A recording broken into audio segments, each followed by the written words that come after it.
of you guys came here for drag, so I signed up for first. So I'll get on and I'll get on. I want you guys to take a minute.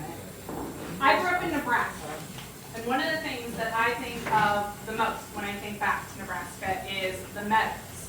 So everybody take a minute and think of a meadow. Okay?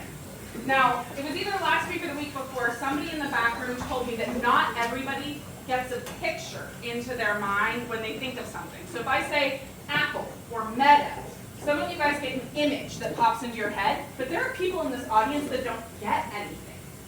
Some of you, when you think of apple, you think of a red apple or a green apple or the little car from Busy Town, from Richard Scarry's Busy Town with the worm and dragon. That's where you go.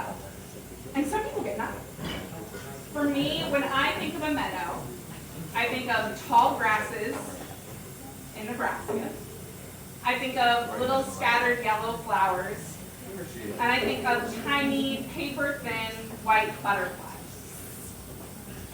And the thing is that tiny, paper-thin, white butterfly appears in mine meadows across the whole globe, which is insane to me. It's called a cabbage white, or a cabbage moth, but it's not actually a moth, it's a butterfly.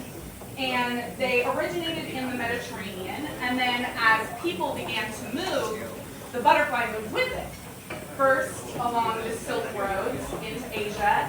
In the 1800s, it spread to Canada, and then it moved down through North America from there. And it wasn't until like the 1920s that it hit Australia. And the cabbage white is fantastic. Part of the reason that you guys think of it when you think of that meadow is because it's one of the first bugs to hatch in the spring, and it's one of the last to die in the fall. Its young secretes an antifreeze that keeps it alive even through the coldest temperatures. It's crazy. So one of the other really cool things about this bug is that when we see it as this white, glowing, fluttering, beautiful thing. But they can see in ultraviolet light. They see each other as purple. And farmers hate them because as caterpillars, they are some of the hungriest, most voracious caterpillars around. And they eat cabbages and broccoli and Brussels sprouts and so many crops. But the more those caterpillars eat, the more nutritious their diet is, the more that when they grow, the darker purple they turn. And the darker purple they appear to their peers, the more likely they are to be able to mate. In fact, a female cabbage white can lay over 800 eggs. Those eggs surviving by that antifreeze left in their bodies. Another fun fact is that cabbage whites aren't the only thing that can see that ultraviolet light.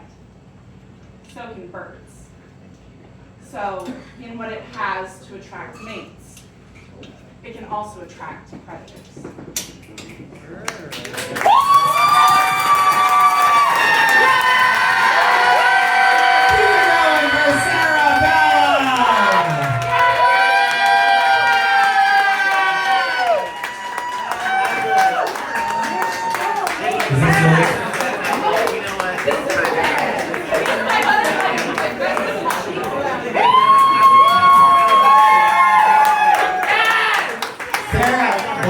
Runner-up for the competition, did so well and just, you really swept through the entire competition. You really showed up and showed out the entire time. Give it up one more time for Sarah Bellum!